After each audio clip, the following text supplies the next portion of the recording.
We want to do a science fiction serial. Legitimate stuff, though. No tin robots or BEMs. BEMs? Bug-eyed monsters.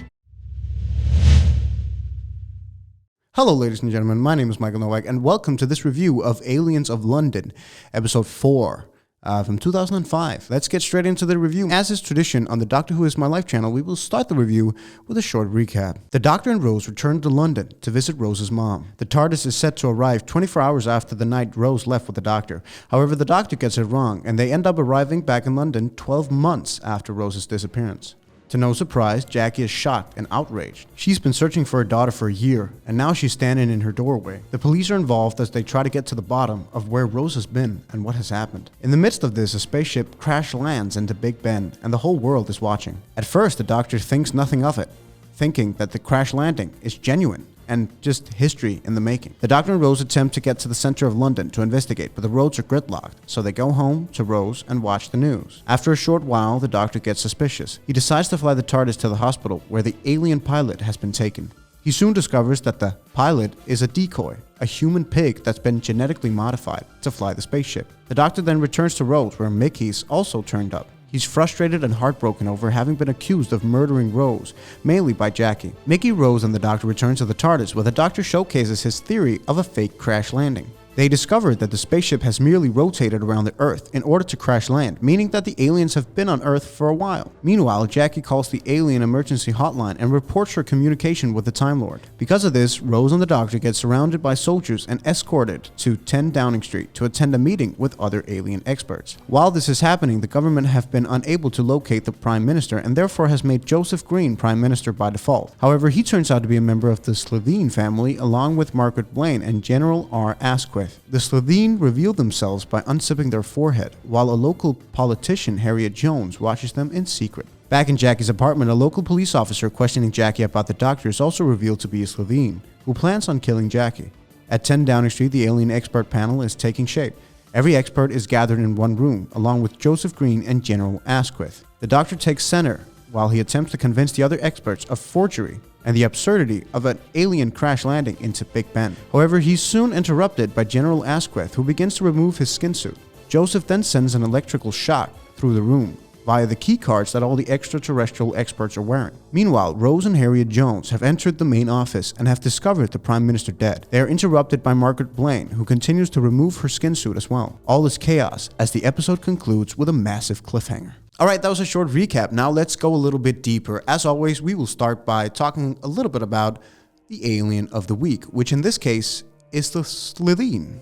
The Slitheen are a family descending from the planet of Raxacoricophalopatorius. The Slitheen are a barbaric family of hunters trained to kill at a young age. Their intent is to get the United Nations to release nuclear activation codes so that World War III will commence, and the Slitheen can sell the remains. Now, due to the compression device shrimping them down into human size, there is quite a large gas exchange. Furthermore, the Slitheen require fat bodies to fit inside of. They cannot return to their home planet because of a death sentence conviction waiting for them. The Slitheen have also been featured in the Sarah Adventures as well as the 11th episode of this season titled Boomtown. Now, let's get into my review of this episode. My favorite scene is the scene with General Asquith where the Slitheen reveal themselves for the first time. I find it to be absolutely fucking hilarious. I think the comedy in this episode is just uncanny. Not only did they get these, fat actors to portray these characters, but they're also just really cringy in a comedic way. The way that they laugh while they're unzipping their forehead is just, it's so strange and it's so Doctor Who.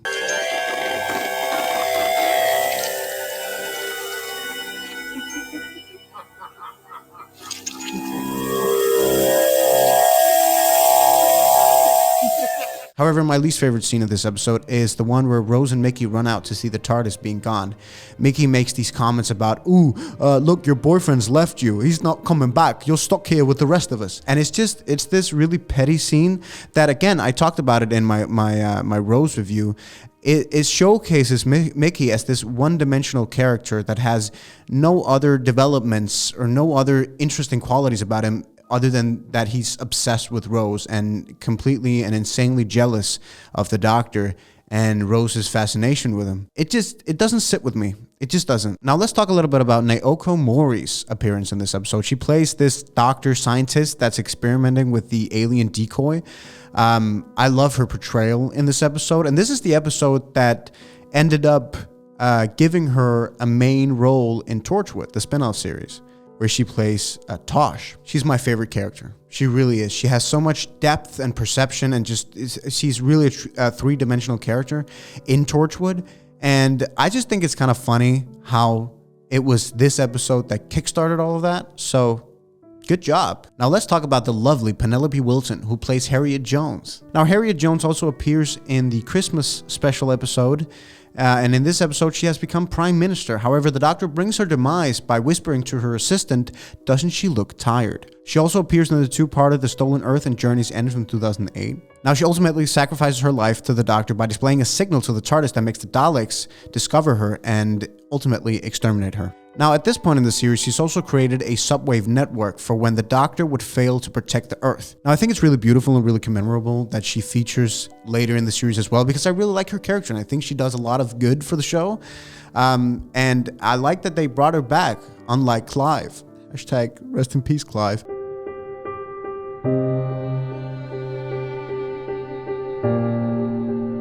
Also because she's right, she says in the Christmas special, she says, the Doctor will not always be here to save us, and some of us have to stay behind. And it's true, and that's sort of a theme during this run of Doctor Who, is the humans have to protect themselves, because there will be plenty of times where the Doctor will fail to be there. And that's exactly the reason why Torchwood is created. And the spin-off series Torchwood is because the Doctor cannot be there every time there's a threat to planet Earth. And so some humans have to do something about it, and have to fight against these extraterrestrial threats. Now, Camille Kaduri as Jackie Tyler was, as always, completely fucking brilliant and fantastic in this episode. I just want to mention that because she grows on me. She really does. Every single episode that she's in, I start to like her more and more. Also because she brings a lot to the table. We understand her fear. We understand why she calls this alien, emergency hotline. It's because she's scared, obviously, for her daughter. Wouldn't you be scared shitless if your daughter all of a sudden just vanished to go traveling with this dude that you don't know and who turns out to be an alien? It's too weird. We understand Jackie and we can relate to her in a lot of ways, So by far, I'd say that in this point of the series, Jackie Tyler is actually my favorite character, honestly. Now, let's get to the rating of this episode. I'm going to rate it 5 out of 5 Tardises, actually, because it's just perfect. This episode is amazing. Absolutely amazing. The entire two-parter is just great, but we'll get more into that in the next episode. But this episode was absolutely amazing. So 5 out of 5. I couldn't put a finger on something that could be better. All right, that's it from me for this week. Thank you so much for watching. What did you think of this episode? Leave a comment in the comment section telling me what you thought. And I will see you guys next week with the episode World War III. Bye.